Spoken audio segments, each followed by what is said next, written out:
2026-এ আমরা অনেকেই অনেক রেজলিউশন নিয়ে নিয়েছি ইতিমধ্যেই। আর প্রত্যেকের একটা কমন রেজলিউশন প্রতি নিউ ইয়ারের আগেই থাকে যে এবার আমাকে ওজনটা ঝরাতেই হবে, সবথেকে বড় কথা ফিট থাকতে হবে। আর এই ফিট থাকার জন্য দরকার প্রতিদিন যোগাভ্যাসের। হ্যাঁ, আজকের এই পর্বে কথা হবে যোগাসন নিয়ে। আজকে যাকে পেয়েছি তার ঝুলিতে তো আন্তর্জাতিক জাতীয় স্তরের নানা যোগাসন প্রতিযোগিতার গোল্ড মেডেল তো রয়েছে। এছাড়াও তিনি একজন যোগা থেরাপিস্ট, যোগা টিচারও। কথা বলবো আকাঙ্ক্ষা সাহার সঙ্গে। আকাঙ্ক্ষা, তোমাকে অনেক অনেক স্বাগত। থ্যাংক ইউ, আমার এখানে এসে খুব ভালো লাগছে। প্রথমে যে বিষয়টায় যাব, যে এই যে যোগাসন, অনেকেই আমরা বলি যে যোগাসন করা ভালো একটা ফিটনেসের জন্য, কিন্তু অনেকে আবার আমরা জিমে ছুটি, যে জিমে তাড়াতাড়ি বডি ওয়েট লুজ করে। তো কোনটা বলো যে একটা সাইড এফেক্টের বিষয় থাকে, বা জিমে অনেক রকম সাপ্লিমেন্টারি খাবার থাকছে, আমরা মাসেল বডি বিল্ড আপ করছি বা ওয়েট গেইন করে ফেলছি, তো কোনটাকে তুমি প্রেফার করবে? আর যোগাসন আর জিম, মানে কোনটাতে তাড়াতাড়ি মানুষ উপকার পাবে, স্বাস্থ্য সচেতন হবে, বা ফিট থাকার জন্য বা ওজন ঝরানোর জন্য? এখন যেরকম জিমটা প্রচন্ড ট্রেন্ডিং এ চলে এসছে আমরা দেখতে পাই, কিন্তু আমি যেহেতু যোগাসনের লাইনে আছি, আমি অবশ্যই এটা সাপোর্টে কথা বলবো। কিন্তু তাছাড়াও জিমের কিছু অপকারিতা থাকে যেটা যোগাসনে কোনো রকম অপকারিতা নেই। জিম করলে যেরকম বডির মধ্যে একটা স্টিফনেস চলে আসে, এবং পরবর্তীকালে বয়স বাড়ার সাথে সাথে না বিভিন্ন ধরনের রোগ দেখা দেয়, যেগুলো আমাদের বডি আর কি বেন্ডিং হতে চায় না, তো বাতের ব্যথা, এইসব যে কোনো ব্যথা বেদনা বাড়তে থাকে। কিন্তু যোগাসনে আমাদের সেটা নয়। আর বয়স বাড়ার সাথে সাথে জিমটা হয়তো কন্টিনিউ করা যায় না, কিন্তু যোগাটা আমরা মানে শেষ দিন অবধি চালিয়ে যেতে পারি। আর যোগাসন আর প্রাণায়াম, এটার পার্থক্য অনেকে বোঝেন না, তুমি একটু এটা ডিফারেন্সটা ক্লিয়ার করে দাও। যোগাসন আমরা যেরকম শরীরের জন্য করছি, প্রাণায়াম, মেডিটেশন, এগুলো আমরা আমাদের নিজের মনের শান্তির জন্য করি। আমাদের ভেতর থেকে যে একটা মানে শান্তি আসে, বা যে কোনো ব্রিদিং এর প্রবলেম বা এগুলো আমাদের প্রাণায়ামের দিয়েই ঠিকঠাক হয় আর কি। যে এত ছোট বয়সে যোগা চ্যাম্প, বিভিন্ন দেশে বিদেশে সফর করা, এত এত মেডেল, কটা মেডেল মানে গুণা দেখা হয়েছে, যে সম্প্রতি বিশ্ব যোগা কাপেও গোল্ড মেডেল জিতে এসেছে, কিন্তু আকাঙ্ক্ষা দেশের মুখ উজ্জ্বল করে এসেছে। মানে অভিজ্ঞতা কেমন, মানে কেমন লাগে, সফরটা কিভাবে শুরু হয়েছিল? আমি ছোটবেলায় 4.5 বছর বয়স থেকে যোগাসন শিখি। ছোটবেলায় অতটা ভাল লাগতো না, মা বাবা জোর করে করে নিয়ে যেত। কিন্তু তারপরে আস্তে আস্তে যখন আমি কম্পিটিশনগুলো পার্টিসিপেট করতে শুরু করলাম, তখন দেখলাম আমি যখন প্রাইজ পাচ্ছি, সবাই দেখতাম বন্ধুরা পড়াশোনা বাদ দিয়ে স্পোর্টসের সাথে সেরকমভাবে কেউ জড়িয়ে নেই। আর আমি এই প্রাইজগুলো যখন কোথাও দেখাতাম বা টিচারদেরকে দেখাতাম, সবাই খুব সাপোর্ট করতো। তো আস্তে আস্তে এটার প্রতি আরো ভালোবাসা শুরু হতে থাকে। তারপর করোনার সময় আমরা দেখতে পেয়েছি যোগাসন আমাদের জীবনে কতটা ভূমিকা পালন করে। তো তখন আস্তে আস্তে মানে তার অনেক আগে থেকেই আমার ভালোবাসাটা শুরু হয়। আর এখন তো এইটা নিয়েই মানে যোগাসন ছাড়া আর কিছু ভাবতেই পারি না। মানে তুমি তো যোগা ট্রেনারও, যোগা থেরাপিস্টও, তো বলো একটু যে কতজন স্টুডেন্ট আছে, বা এই যে তুমি বলে যে আমার যোগা করতে ভালো লাগতো না, এবার স্টুডেন্টদের কিভাবে মোটিভেট করো? স্টুডেন্টদেরও আমার মতন করে মোটিভেট করি, চেষ্টা করি। ওদেরও আমাদের মানে আমাদের এখান থেকে, আমার সেন্টার থেকে বিভিন্ন জায়গায় ওদেরও কম্পিটিশনে নিয়ে যাওয়া হয়, ডিস্ট্রিক্ট, বেঙ্গল এবং ন্যাশনাল। আমার বেশ কিছু স্টুডেন্ট ইন্টারন্যাশনালও গেছে, আমার সাথেই একসাথে পার্টিসিপেট করেছে 2-3 জন। তারা এইভাবে ওদেরকে আমি মোটিভেট করার চেষ্টা করে যাচ্ছি। আর এখন মোটামুটি আমার 300-র কাছাকাছি স্টুডেন্ট আছে। আর একটা স্কুলে করি, এরকম আরো কিছু সামনে সেন্টার খোলার পরিকল্পনা চলছে। এই যে একের পর এক প্রতিযোগিতা, মানে একটু বলো কোন কোন লেভেলে খেলেছো, বা কোন কোন রাজ্যে বা দেশ বিদেশে সফর করেছো, কটা ঝুলিতে এখনো মেডেল রয়েছে? মেডেল তো আছে মোটামুটি 40-50টার কাছাকাছি। আর প্রাইজ আছে অনেক, তার থেকেও বেশি প্রায়। আর দেশ বলতে আমি এখনো অবধি 2টো দেশে গেছি, থাইল্যান্ডে 2বার আর মালয়েশিয়াতে 1বার। আর আমি খেলেছি হচ্ছে ডিস্ট্রিক্ট, তারপর বেঙ্গল, ন্যাশনাল, ইন্টারন্যাশনাল, আর লাস্ট যেটা ওয়ার্ল্ড যোগা কাপ। এই মানে এই কিছুগুলোই হয়েছে। ছোটবেলায় প্রতিটা মানুষেরই আমাদের ইচ্ছা থাকে যে আমি এটা হব বড় হয়ে, তো তোমার কি ইচ্ছে ছিল? আমার ইচ্ছা ছিল টিচার হওয়ার। তো বুঝতে পারিনি যে যোগাসনের টিচার হব, ভেবেছিলাম পড়াশোনা নিয়ে এগোবো। তুমি কোনোদিন ভেবেছিলে যে এই যে যোগাসন থেকে সেটা এরকম ভাবে কেরিয়ার হয়ে দাঁড়াতে পারে বা এর হাত ধরে তুমি খ্যাতির শীর্ষে পৌঁছতে পারো? না, কখনো ভাবিনি। কারণ আমি ছোটবেলায় যখন যোগা শিখতাম তখন এটার অত প্রচলন ছিলই না। মানে ইভেন আমাদের পাড়ায়ও মানে আমি যখন দেখতাম অনেকে বলছে যে যোগা শিখে আর কি হবে? ওটা তো স্পোর্টস এর মধ্যে পড়েই না বা ধরেই না কেউ। কিন্তু এখন যোগাসনটাকে যেইভাবে রাজ্য সরকার বা ভারত সরকার অনেক, অনেক উঁচু স্তরে নিয়ে গেছেন। তো সেই জন্যে এখন চিন্তা করা যায় এটাকে কেরিয়ার হিসেবে। আর এই যোগা নিয়ে তো কেরিয়ার রয়েছে, পাশাপাশি কি করা হয়? যোগাসনটা তো করছি, আর এর পাশাপাশি আমি এখন বেঙ্গলি অনার্স চারুচন্দ্র থেকে পাস আউট হয়েছি। আর এমএ করছি এখন রবীন্দ্রভারতী থেকে।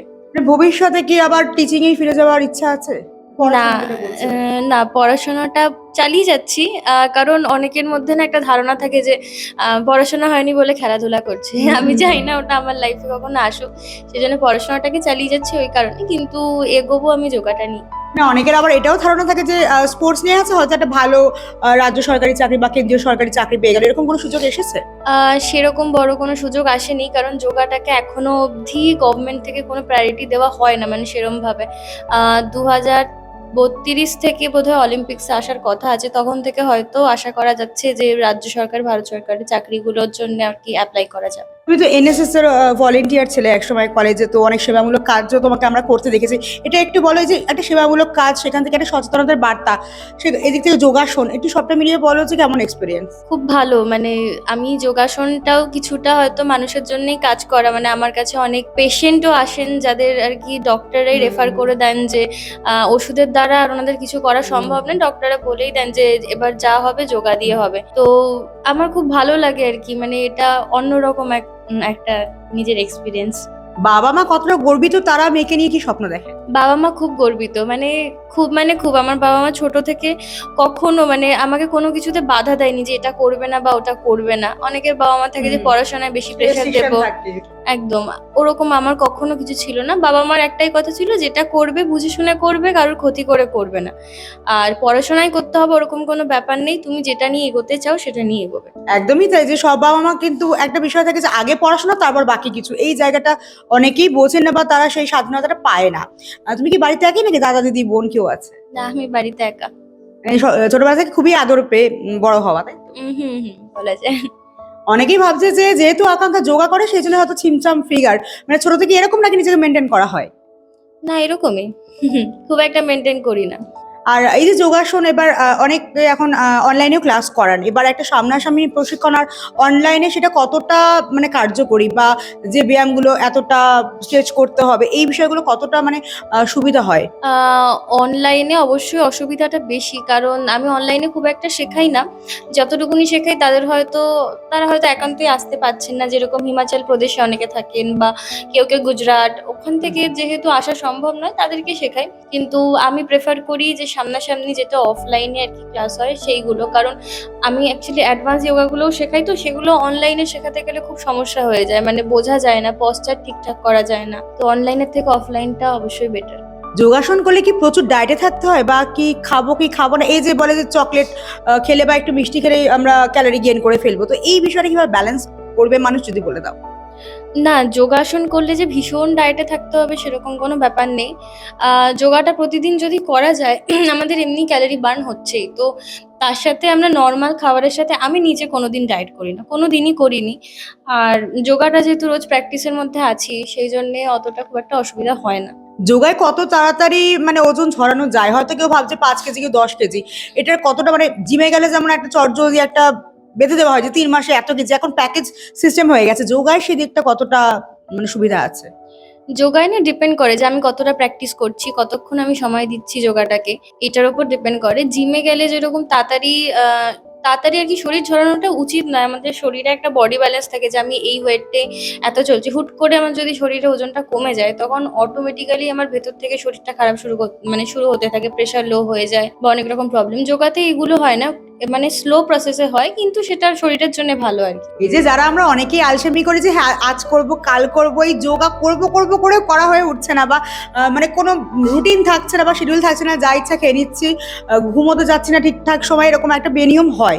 তো সেই দিক থেকে কতটা শরীরে এফেক্ট করতে পারে? ইফেক্ট তো করে, মানে নিয়মে অবশ্যই থাকা উচিত। সবকিছু যে কোনো কিছুই একটা ডিসিপ্লিন আমাদের জীবনে যদি থাকে অটোমেটিক্যালি শরীর মানে সেটা ফলাফল আমরা পাবোই। আর ডিসিপ্লিনে না থাকলে সেটাও শরীর জানান দেবে। আর আকাঙ্ক্ষার জীবনের আকাঙ্ক্ষা কি? আমার জীবনে এটা ইচ্ছা যে আমি যোগা নিয়ে এগিয়ে যাব আরো পরে, মানে পরবর্তীকালে ইচ্ছা আছে একটা অনাথ আশ্রম খোলার, এবং সেখানে ফ্রিতে আর কি তারা যে মানে সব রকম আর কি আমি তাদের জন্য করতে পারি। সেই জন্যেই আমার আর কি ছোটবেলা থেকে ইচ্ছা। আমি অনেক ছোট থেকে যোগা স্কুলটা খুলেছি এই কারণে যে আমি টাকা একটু একটু করে জমিয়ে জমিয়ে এখন কিছুটা এগিয়েছে এই কাজটাও। চেষ্টা আছে 5 বছরের মধ্যে ওটা যেন আর কি করতে পারি আমি। তোমার কাছে ফিট থাকার মন্ত্র কি? রোজ যোগাসন করো আর ঠিকঠাক করে শরীর মেনটেন করে খাওয়া দাওয়া, ডায়েট নয় তবে মেনটেন করে খাওয়া দাওয়া।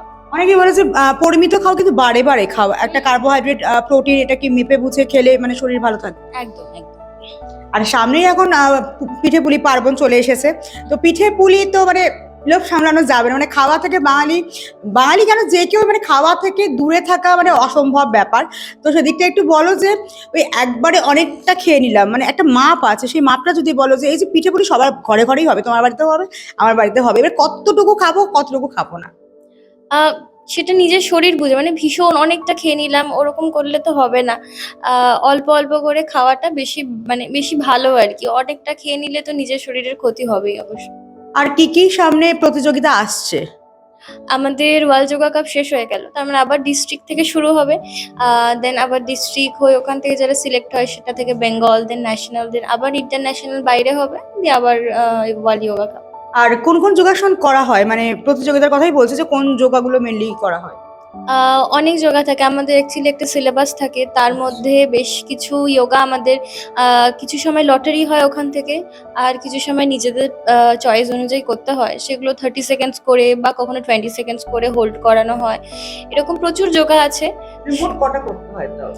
ওখানে 3টে যোগা করতে হয়, তার সাথে 2টো কঠিন, মানে টোটাল 5টা যোগা করতে হয় আর কি। আর জিমন্যাস্টিক আর যোগা এটা তো আলাদা একটা, তো সেদিক থেকে কি বলবো আপনার বডিটা এই যে স্ট্রেচিং এর একটা ব্যাপার থাকে, সবার তো শরীর সমান ভাবে স্ট্রেচেবল নয়, তো সেদিক থেকে কি বলবে মানে এখন যেমন জিমে গেলে মাসেল হার্ড হয়ে যাচ্ছে বলছো, এই স্ট্রেচিং নিয়ে কি বলতে চাও? জিমন্যাস্টিক আর যোগাটাও আলাদা, আবার জিম আর হ্যাঁ যোগাটাও আলাদা। জিমন্যাস্টিকটা যেরকম আমরা কিছু মানে 21 বছরের পরে করতে পারি না সেরকম, আর যোগাটা আমরা তারপরেও চালিয়ে যেতে পারবো সারা জীবন, কারণ যোগাটায় অত বেশি অ্যাক্টিভিটিস হয় না। আর জিমন্যাস্টিক্সে যেরকম তাড়াতাড়ি মুভমেন্টস গুলো হয় বলে অনেক চোট লেগে যাওয়ার মানে ভয় থাকে, আর আমাদের ইন্ডিয়াতে ওরকম ভালো ইনফ্রাস্ট্রাকচার নেই যে জিমন্যাস্টিকের মতো। আর সাঁতারও কিন্তু একটা ভালো মানে এক্সারসাইজ, তো কোনোদিন মানে তুমি সাঁতার মানে শিখেছো? না, আমি কখনো সাঁতার শিখিনি, কিন্তু হ্যাঁ সাঁতার আর যোগা অনেকটা মানে একই রকম ধরনের আর কি। সাঁতারটা খুব ভালো। মানে আমি যদি যোগা না করি, আমি যদি সাঁতারও কাটে তাহলেও সেটা হেল্পফুল একইভাবে হবে, কিন্তু পুকুর এখন যেভাবে বুঝিয়ে ফেলা হচ্ছে সাঁতার মানে পুকুরই তো নেই, সাঁতারটা কাটবো কোথায়? হ্যাঁ একদমই, সেটাই হচ্ছে ব্যাপার। আর যোগা নিয়ে সোসাইটির উদ্দেশ্যে কি বলবে? আর থেকে আসি এখন বয়স্কদের অনেক রকমের সমস্যা থাকে, বাচ্চাদেরও থাকে, মাঝবয়সীদেরও থাকে, প্রত্যেক বয়সের জন্য কি পরামর্শ দেবে? আহ, নিজের বয়স অনুযায়ী যোগাসনের ভাগ আছে। আমার মনে হয় বেশি চাপ দিয়ে বা কিছু করে কখনো যোগাসন করা উচিত নয়। যোগাসনটা আমার নিজের শরীরের ভালোর জন্য। আমরা যদি কখনো প্রেশার দিয়ে কিছু করতে চাই সেটা হিতে বিপরীত হয়ে যায়। 8 বছরের জন্য যেরকম যোগাসন শেখানো উচিত আর 80 বছরের জন্য যেরকম যোগাসন শেখানো উচিত, নিজের মানে সেগুলো বুঝে আর কি সবাই যাতে শেখেন। একদমই তাই, অনেক অনেক ধন্যবাদ আকাঙ্ক্ষা তোমাকে আমাদেরকে সময় দেওয়ার জন্য। যে আপনারা শুনলেন যে যোগাসন মানে 8 থেকে 80 সকলের জন্য যেটা প্রযোজ্য শরীরের ক্ষেত্রে আপনারা সেটাই করুন, অত্যাধিক স্ট্রেস নেওয়ার দরকার নেই। আর জিম তো আছে, কিন্তু জিমের থেকে আমার মনে হয় যে এফেক্ট ফ্রি এক্সারসাইজ একমাত্র যোগাসনেই সম্ভব। আপনারাও সুস্থ থাকুন আর ফিট থাকুন। নতুন বছরে যারা ওয়েট লুজ করতে চাইছেন যোগাসনের হাত ধরে ওয়েট লুজ করুন। আর আকাঙ্ক্ষাকে আগামী জীবনের জন্য অনেক অনেক শুভেচ্ছা। ক্যামেরা শুভায়নের সঙ্গে আমি পল্লবী টুডে স্টোরি, কলকাতা।